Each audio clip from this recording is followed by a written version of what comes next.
Hello viewers, আসসালামু আলাইকুম। Mukta's kitchen YouTube চ্যানেলের পক্ষ থেকে সবাইকে স্বাগত। আশা করছি আপনারা সবাই ভালো আছেন। আমি আলহামদুলিল্লাহ আল্লাহর রহমতে ভালো আছি।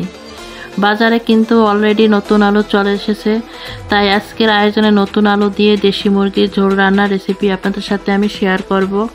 আমরা যখন এই দেশি মুরগিটা নতুন আলু দিয়ে ঝাল ঝাল ঝোল রান্না করি, এটা খেতে খুবই মজার হয়। আশা করছি আজকের এই রেসিপিটা আপনাদের কাছে ভালো লাগবে।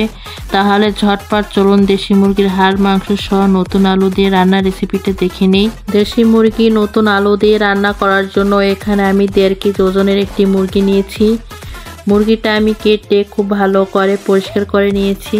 এখানে আমি মুরগি দিয়ে রান্না করার জন্য 5-6টা নতুন আলু কেটে ধুয়ে ভিজিয়ে রাখছি, কারণ নতুন আলুর একটা কষা আছে, ওইটা যদি পানি দিয়ে ভিজিয়ে না রাখি তাহলে কালো হয়ে যাবে।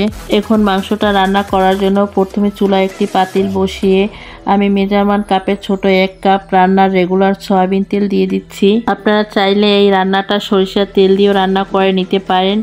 তেলটা গরম করে এখন আমি দিয়ে দিচ্ছি ফোড়নের জন্য 2টা তেজপাতা, দিয়েছি 4 টুকরা দারচিনি, 5টা এলাচ, 4টা লবঙ্গ আর দিচ্ছি 5-6টা গোলমরিচ। এখন এই গোটা মশলাগুলো একটু তেলের উপরে ভেজে নিব। এই গোটা মশলাগুলো তেলের উপরে ভেজে নিলে খুব সুন্দর একটা ফ্লেভার আসে। এখন দিয়ে দিচ্ছি 4টা পেঁয়াজ কুচি। আমি পেঁয়াজগুলো তেল আর মশলার সাথে গোল্ডেন ব্রাউন করে ভেজে নেব। পেঁয়াজটা আমি তেলের উপরে ভেজে নিয়েছি ভালো করে। এখন এই পর্যায়ে দিয়ে দেব 2 চামচ রসুন বাটা, 1.5 চামচ আদা বাটা, 1 চামচ জিরা বাটা আর দিচ্ছি 1 চামচের চেয়ে একটু বেশি হলুদের গুঁড়া, দিচ্ছি 2 চামচ মরিচের গুঁড়া, 1 চামচ ধনিয়ার গুঁড়া, দিচ্ছি স্বাদ মতো লবণ। এখন সমস্ত মশলাগুলো একটু ভালো করে মিশিয়ে নেব। সমস্ত মশলাটা আমি ভালো করে মিশিয়ে নিয়েছি। এখন আমি মশলাটা কষিয়ে নেব, সেই জন্য অ্যাড করে দিচ্ছি সামান্য পানি, যাতে এই গুঁড়ো মশলাগুলো পুড়ে না যায়, সেই জন্য আমি এই পানিটা অ্যাড করেছি। এখন আমি সমস্ত মশলাগুলো খুব ভালো করে কষিয়ে নিব। এখানে মুরগির মাংসটা 1 কেজির চেয়ে একটু বেশি দিয়েছি, তাই আমি সে পরিমাণে মশলাটা অ্যাড করেছি। আর মরিচের গুঁড়াটা আপনারা যার যার পছন্দ মতো দিবেন, যে যেরকমের ঝাল খাবেন সেরকমের। আমি এখানে 2 চামচের একটু বেশি দিয়েছি, কারণ এই দেশি মুরগিটা ঝাল ঝাল ঝোল খেতে বেশি ভালো লাগে। তাই মশলাটা আমি 4-5 মিনিট খুব ভালো করে কষিয়ে নিয়েছি। এখন এখানে দিয়ে দেব ধুয়ে পরিষ্কার করে রাখা মুরগির মাংসগুলো। আমি মুরগির মাংসগুলো দিয়ে এখন ভালো করে মশলার সাথে মিশিয়ে নিচ্ছি। মাংসটা মশলার সাথে ভালো করে মিশিয়ে এখন আমি ঢাকনা দিয়ে মাংসটা 15 থেকে 20 মিনিট কষিয়ে নেব।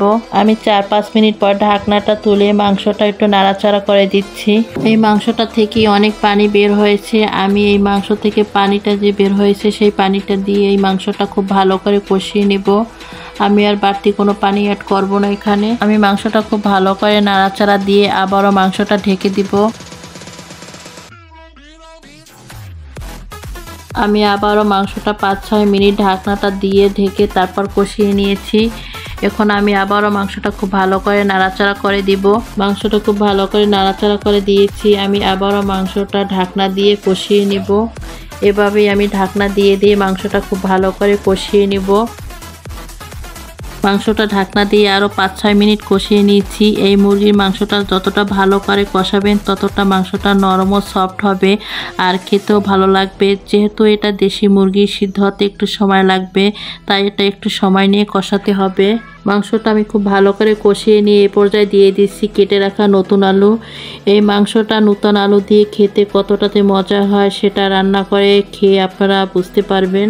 আলুগুলো আমি মাংসের সাথে ভালো করে মিশিয়ে দিচ্ছি। মাংসের সাথে আলুগুলো ভালো করে মিশিয়ে দিয়ে ঢাকনা দিয়ে আবারও 5 থেকে 6 মিনিটের জন্য কষিয়ে নিব।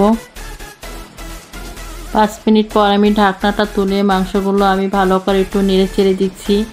আমি মাংসটা ভালো করে নেড়ে চেড়ে দিয়ে আবারও ঢাকনা দিয়ে কয়েক মিনিটের জন্য মাংসটা আর আলুটা কষিয়ে নিব। আমি 5-6 মিনিট পর ঢাকনাটা তুলে নিয়েছি। মাংসটা আর আলুটা খুব ভালো করে কষিয়ে নিয়েছি। এখন মাংসটা একটু ভালো করে নেড়ে চেড়ে তারপর এখন পানি অ্যাড করব। আমি এখানে পরিমাণ মতো ঝোলের জন্য পানি অ্যাড করেছি। দেশি মুরগিটা নতুন আলু দিয়ে ঝাল ঝাল ঝোল ঝোল খেতে বেশি ভালো লাগে। তবু আপনারা কষিয়ে খেতে চান তাহলে সেই পরিমাণ পানি দিবেন। আমি আজকের মাংসটা ঝোল রাখবো তাই সেই পরিমাণে পানি দিয়েছি। ঝোলটা অ্যাড করে আবারও 10 থেকে 15 মিনিটের জন্য ঢাকনা দিয়ে আমি মাংসটা রান্না করে নেব। এটা দেশি মুরগি তাই একটু সিদ্ধ হতে দেরি লাগবে, তাই একটু সময় নিয়ে মাংসটা রান্না করতে হবে। আমি ঢাকনাটা তুলে মাঝে একবার নাড়াচাড়া করে দিচ্ছি মাংসটা। আমি ঢাকনা দিয়ে মাংসটা আরও কিছুক্ষণ রান্না করে নিব। কিছুক্ষণ পর আমি ঢাকনাটা তুলে নিয়েছি আর আমি ঝোলটা এরকমই রাখবো, এর চেয়ে বেশি ঝোলটা আমি টানাবো না। যেহেতু নতুন আলু দিয়ে আমি দেশি মুরগির ঝোল করব তাই এর বেশি আর ঝোলটা টানাবো না, আমি এরকমই ঝোলটা রেখে দিব। চুলার জালটা লোতে রেখে মাংসটার আলুটা খুব ভালো করে আমি সেদ্ধ করে নিয়েছি। এখন আমি এ পর্যায়ে দিয়ে দিব ভাজা জিরার গুঁড়া। আর এই দেশি মুরগির ঝোলে রান্নার শেষে ভাজা জিরার গুঁড়োটা দিলে কি যে দারুণ একটা ফ্লেভার আসে সেটা বলে বোঝানো যাবে না। ভাজা জিরাটা দেওয়ার পর মাংসের সাথে জিরাটা খুব ভালো করে মিশিয়ে নিচ্ছি। জিরাটা মাংসের সাথে ভালো করে মিশিয়ে নিয়ে তারপর চুলার জালটা অফ করে আমি চুলা থেকে মাংসটা নামিয়ে নিব। রান্না হয়ে গেল নতুন আলু দিয়ে মুরগির দারুণ ঝাল ঝাল ঝোল রেসিপি। এই মুরগির ঝোল রান্নাটা আপনারা সাদা ভাত, পোলাও বা চালের রুটির সাথে পরিবেশন করে নিতে পারেন। আশা করছি আজকে আমার এই রেসিপিটা আপনাদের কাছে ভালো লেগেছে। যদি ভালো লেগে থাকে তাহলে আমার ভিডিওটিতে একটি লাইক দিয়ে দিবেন আর আমার চ্যানেলটি সাবস্ক্রাইব করে আমার পাশেই থাকবেন। পাশে থাকা বেল আইকনটি অন করে রাখবেন যাতে আমি এরকম সহজ ও সুন্দর ভিডিও আপলোড দেওয়ার সাথে সাথে ভিডিওটি দেখার নোটিফিকেশন আপনাদের কাছে চলে যায়। আজকে এ পর্যন্তই। আল্লাহ হাফেজ। সবাই ভালো থাকবেন, সুস্থ থাকবেন।